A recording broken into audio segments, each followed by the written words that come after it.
Ô Lula, agora uma coisinha. A primeira vez que eu tenho a satisfação de falar com você aqui na... O meu negócio é futebol, o seu negócio é política. A primeira vez que eu falo com você lado a lado. Mas me diga uma coisa, uma curiosidade que eu tenho. Lula, Luiz Inácio Lula da Silva, você tem pena de Fernando Afonso Collor de Mello? Tenho. Não é que eu tenho pena. Como ser humano, eu acho que uma pessoa que teve a oportunidade que aquele cidadão teve de fazer alguma coisa de bem para o Brasil, um homem que tinha respaldo da grande maioria do povo brasileiro, ou seja, e ao invés de construir um governo, construiu uma quadrilha como ele construiu, me dá pena porque deve haver qualquer sintoma de debilidade no funcionamento do cérebro do Collor. Efetivamente eu fico com pena porque eu acho que o povo brasileiro esperava que essa pessoa pudesse pelo menos conduzir o país, se não a soluções definitivas, pelo menos a indícios de soluções para os graves problemas que nós vivemos.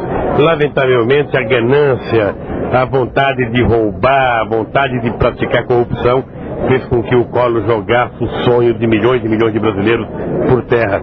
Mas de qualquer forma eu acho que foi uma grande lição que o povo brasileiro aprendeu e eu espero que o povo brasileiro em outras eleições escolha pessoas que pelo menos eles conheçam o passado político.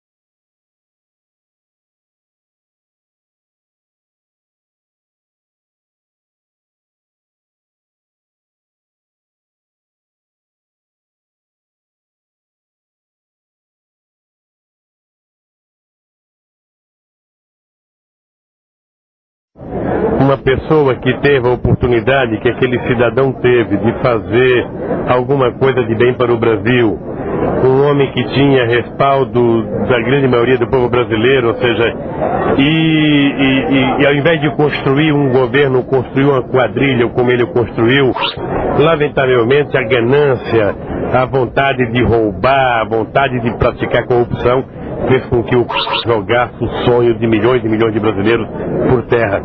Mas de qualquer forma eu acho que foi uma grande lição que o povo brasileiro aprendeu e eu espero que o povo brasileiro em outras eleições escolha pessoas que pelo menos eles conheçam o passado político.